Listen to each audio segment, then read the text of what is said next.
In the village of Umwezi, a woman's worth was measured by the cry of a child in her courtyard and the number of wrappers she tied to celebrate a naming ceremony.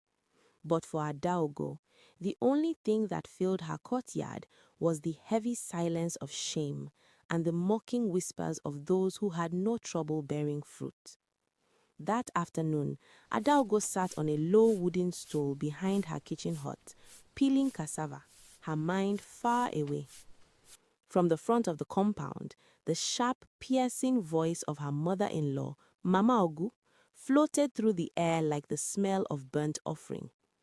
Obina, my son, Mama Ogu's voice rang out, shaking the thatched roof. How long will you water a dead plant? The rainy season has come and gone 10 times since you married this woman, yet her belly remains as flat as the floor of the market square. Are you bewitched? Adaogo's knife slipped, slicing into her thumb. She watched the blood well up, crimson and thick, but she felt no pain. The pain in her heart had long eclipsed any injury her body could sustain. Obina, her husband, was a good man. He was as sturdy as an Iroko tree and had the patience of the earth itself. Mama, please, he would say, his voice weary. Children come from God. It is God who gives. God does not give to those who have eaten their own eggs in the spirit world, Mama Ogo retorted.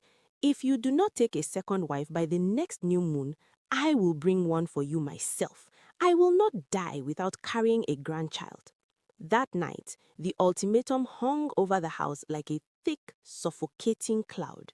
Adaogo lay awake, listening to Obina's steady breathing. She knew he loved her, but a man's patience has a limit, and in Umweze, a man without an heir is a man whose lineage is erased from history.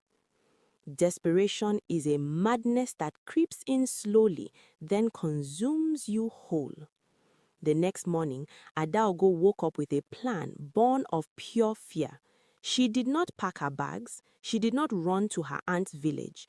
Instead, she took old wrappers and soft cotton, and she began to pad her stomach. It started small, just a little fullness, enough to make a neighbor look twice. When Obina returned from the farm that evening, Adaogo sat on the mat, feigning nausea. She spat into a bowl and looked at him with watery eyes. Obina, she whispered, I think the gods have answered. Obina's eyes widened. He dropped his cutlass. Adaogo, are you sure? I am sure, she lied, her heart pounding